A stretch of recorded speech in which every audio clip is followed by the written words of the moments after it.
Hello દોસ્તો, જય માતાજી, જય શ્રી કૃષ્ણ. એકવાર ફરી તમારું સ્વાગત છે આપણી YouTube channel R K Thakor બ્લોગમાં.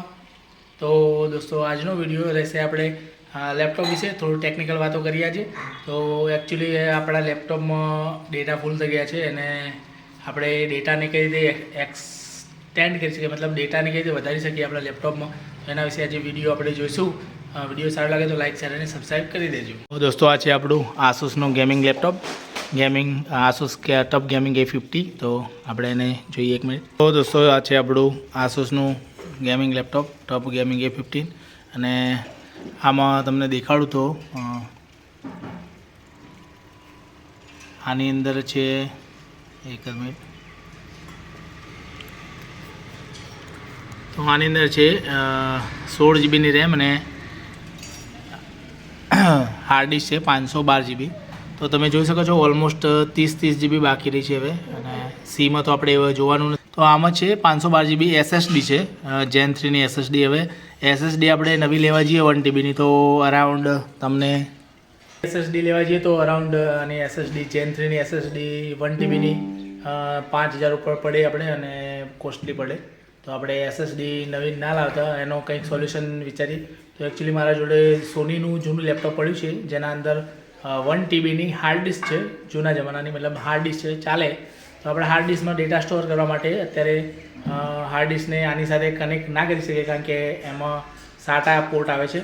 તો હવે હાર્ડ ડિસ્કને આ લેપટોપની અંદર કઈ રીતે કનેક્ટ કરવું એના માટે આપણે એક સોલ્યુશન શોધી કાઢ્યું છે. અને આપણે ઓનલાઈન એમેઝોન પરથી એક એડેપ્ટર મંગાવ્યું છે કે જેના થ્રુ તમે તમારી જૂની હાર્ડ ડિસ્ક, કોઈ પણ જૂના લેપટોપની હાર્ડ ડિસ્ક તમે એ એડેપ્ટરમાં ભરાવશો અને એડેપ્ટરથી ડાયરેક્ટ તમારા USB કેબલથી અહીંયા તમે તમારા નવા લેપટોપમાં ભરાવી શકો છો.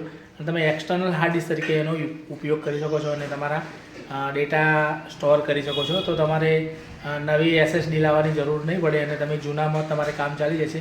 તમારે જે મગાવવાનું છે ઓનલાઈન, એ છે તમારે કન્વર્ટર મગાવવાનું, મતલબ એક પ્રકારનું એડેપ્ટર મગાવવાનું છે જે તમે SATA હાર્ડ ડિસ્કને તમારે USB હાર્ડ ડિસ્ક તરીકે ઉપયોગ કરી શકો છો તમે એનો કન્વર્ટ કરીને. તો આપણે તમને દેખાડીએ કે એ ઓનલાઈન મગાવેલી કન્વર્ટર કેવું છે અને હાર્ડ ડિસ્ક ભરાઈને પણ તમને બતાવીએ. તો દોસ્તો, આપણે જે એમેઝોન ઉપરથી મગાવ્યું હતું કન્વર્ટર, એ અહીંયા આપણા જોડે આવી ગયું હતું અને એને આપણે ઓપન બી કરી લીધું. તો તમને ફરીથી દેખાડું છું અંદર શું શું આવે છે.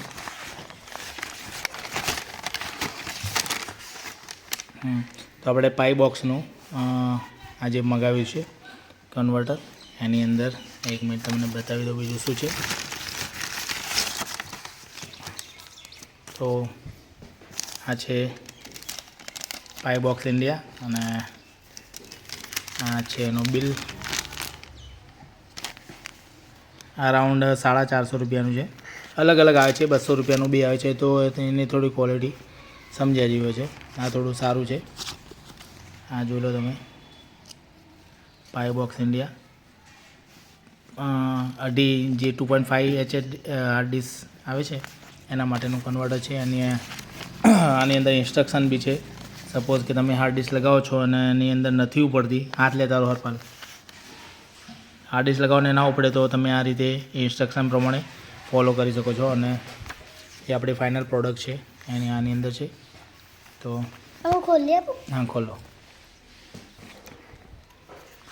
હરપાલ છે અનબોક્સિંગ કરે છે, અહીંયા મૂકી દે પછી ખોલી. તો આ પ્રકારનો અહીંયા આપણે એડેપ્ટર આવે છે. આ છે એનો ડેટા કેબલ. એક બાજુ, એક મિનિટ હરપાલ, એક મિનિટ આવો છે. એક બાજુ C પોર્ટ છે અને એક બાજુ USB છે. અને તો આ પ્રકારનું છે પાઈ બોક્સનું, સોરી એક મિનિટ, આ પ્રકારનું છે પાઈ બોક્સનું એક્સટર્નલ હાર્ડ ડિસ્ક ભરાવવા માટેનું એડેપ્ટર. અને આની અંદર USB-C પોર્ટ લાગશે અને એક પોર્ટ છે તમારા લેપટોપમાં કે PCમાં લાગશે. તમે એક્સટર્નલ હાર્ડ ડિસ્ક તરીકે ઉપયોગ કરી શકો છો. આનું જે બોક્સ છે આ હટાવવાનું રહેશે. અને એક મિનિટ ઉભો રહે. અને આની અંદર તમારી હાર્ડ ડિસ્ક આવી જશે. આના અંદર અહીંયા જોઈ શકો છો તમે SATA પોર્ટ. એક મિનિટ ફોકસ. હા, તો આની અંદર તમારી જૂની હાર્ડ ડિસ્ક આવી જશે અને એ હાર્ડ ડિસ્કને અહીંયાથી તમે C પોર્ટથી આ કેબલથી સીધું તમે કનેક્ટ કરીને તમારા લેપટોપ કે PCમાં યુઝ કરી શકો છો જૂની હાર્ડ ડિસ્કનો. અને અહીંયા પાઈ બોક્સનું એક પેકેજિંગ સારું છે. અહીંયા તમે કેસ બી અહીંયા તમારા હાર્ડ ડિસ્કને મૂકવા માટે બોક્સ બી આવેલું છે મસ્ત મજાનું, તૂટે નહીં એના માટે તમારે સેફટી રહે એના માટે. અને અહીં એક સ્ટેન્ડ બી આપ્યું છે, તો તમે આ રીતે સ્ટેન્ડ બી મૂકી શકો છો. જૂની હાર્ડ ડિસ્ક ભરાઈને જોઈ લઈએ કે કેવી રીતે વર્ક કરે છે. બને રહેજો બ્લોગમાં. તો દોસ્તો આ છે આપણું આસુસનું ગેમિંગ A50 અને આ છે આપણું જૂનું લેપટોપ કે જેની અંદર 1 TBની હાર્ડ ડિસ્ક છે. તો આપણે એ હાર્ડ ડિસ્કનો યુઝ આ લેપટોપમાં કરીશું ડેટા બેકઅપ માટે. તો આપણે આ લેપટોપમાંથી હાર્ડ ડિસ્ક કાઢીએ.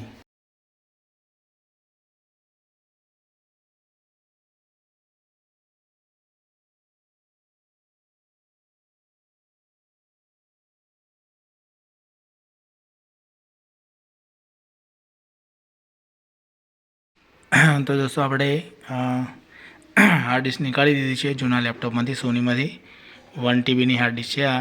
અને આપણે હવે આને જે આપણે બોક્સ મંગાવ્યું છે એમાં ફિટ કરીશું, પિન બોક્સ પાઈ બોક્સમાં, અને યુઝ કરીશું આપણે લેપટોપમાં as a external hard disk.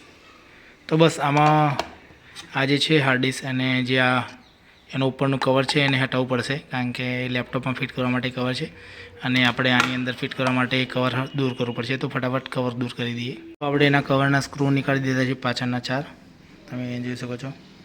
અને સ્ક્રૂ નીકાળ્યા પછી સ્લાઇડ કરીને આ રીતે આપણી હાર્ડ ડિસ્ક બહાર નીકળી જશે અને આપણે એને હવે ઓલા બોક્સમાં ફિટ કરીએ. દોસ્તો આને બોક્સમાં ફિટ કરવા માટે કંઈ એટલી ટેકનિકલ વસ્તુની જરૂર નથી. ટેકનિકલ મતલબ તમને ખાલી અહીંયાથી આ બોક્સ ઓપન કરવાનું છે, સ્લાઇડ કરીને આખું ખોલી દેવાનું છે. અને અહીંયા જે હાર્ડ ડિસ્કના જે પોઈન્ટ છે એને મેચ કરવાના છે. જે મોટો પોર્ટ છે આ બાજુ અને નાનો પોર્ટ છે આ બાજુ. બસ આની અંદર આ રીતે પોર્ટને ચેક કરીને ફિટ કરી દેવાની છે. 1 મિનિટ. બસ તો આ થઈ ગઈ છે ફિટ એકદમ કમ્પ્લીટ. અને હવે આપણે ઉપરનું એનું બોક્સ રાખી દઈશું. સોરી, સ્લાઇડ કરવાનું છે અહીંથી છે. તો આપણી એક્સટર્નલ હાર્ડ ડિસ્ક તૈયાર થઈ ગઈ છે. જે આપણી જૂની હાર્ડ ડિસ્ક છે, 1 મિનિટ, જે આપણી જૂની હાર્ડ ડિસ્ક છે આની અંદર આવી ગઈ છે. અને હવે આપણે એઝ આને એક્સટર્નલ હાર્ડ ડિસ્ક યુઝ કરી શકીએ છીએ. અને આપણે વધારે પૈસા ખર્ચવાની જરૂર નથી, SSD લાવવાની જરૂર નથી. તો હવે આ ડાયરેક્ટ આ જે કેબલ છે એ કેબલ આમાં ભરાવીશું અને એક જે USB છે એ ડાયરેક્ટ આપણે PCમાં ભરાવીશું અથવા લેપટોપમાં ભરાવીશું અને એક્સટર્નલ હાર્ડ ડિસ્ક તરીકે એનો યુઝ કરી શકીશું.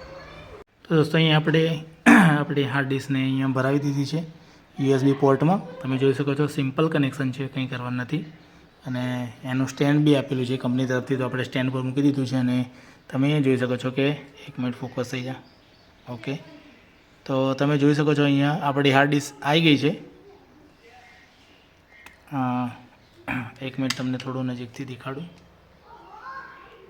તો તમે જોઈ શકો છો આપણી હાર્ડ ડિસ્ક આવી ગઈ છે. અને પહેલાં આપણી આ જે જૂની લેપટોપનું છે OS D અને આ છે એ આપણી જૂની ડિસ્ક છે. અને આ જે હાર્ડ ડિસ્ક ભરાઈ એમાં છે આ G ડ્રાઈવ છે, એમાં આપણી સિસ્ટમ પડી છે Windows 10. પછી આમાં છે આપણો ડેટા બધો Hમાં, અને આ છે એમાં બી આપણે RKમાં બી ડેટા અને પિક્ચર બધું છે. તો રિસ્પોન્સ ટાઈમ બહુ મસ્ત છે, તમે જોઈ શકો છો. ફટાફટ ખુલે છે, એક જરા બી ડિલે નથી. અને ફટાફટ તમારો ડેટા તમે અહીંયા આમાં બેકઅપ કરી શકો છો. આમાં મારા DSLRમાં જૂના ફોટા પડ્યા છે એ બી તમે જોઈ શકો છો કે બહુ ફટાફટ ખુલી જાય છે. તો આપણે આમાંથી એકાદો કોઈ બી વસ્તુ પ્લે કરી જોઈએ. આમાં મૂવી છે, મૂવી તો ઘણા બધા છે. બ્લેક પેન્થર જો તમે કેટલી સ્પીડમાં ખુલે છે. एक्सटर्नल हार्ड डिस्क है तो भी हम पे हमला हुआ है, जल्दी से मदद के लिए तो જોઈ શકો છો. તો દોસ્તો તમે જોયું કે આપણે એક્સટર્નલ હાર્ડ ડિસ્ક કઈ રીતે યુઝ કરી શકીએ છીએ. જૂની હાર્ડ ડિસ્કનો યુઝ કરીને as a external hard disk કઈ રીતે યુઝ કરી શકીએ છીએ આપણા લેપટોપમાં અથવા તો કોમ્પ્યુટરમાં. તો હવે પૈસા નવા ખર્ચવાની જરૂર નથી. તમારા જોડે જો નવું લેપટોપ હોય અને તમારે SSD નવી લાવવાની જરૂર પડતી હોય તો SSD લાવવાની જરૂર નથી. તમારી જૂની હાર્ડ ડિસ્કથી બી તમે કામ ચલાવી શકો છો અને તમે ડેટા બેકઅપ કરી શકો છો. તો આવા નવા વિડીયો આવતા રહેશે આપણી ચેનલમાં. તો ચેનલને લાઇક અને સબસ્ક્રાઈબ કરી દેજો.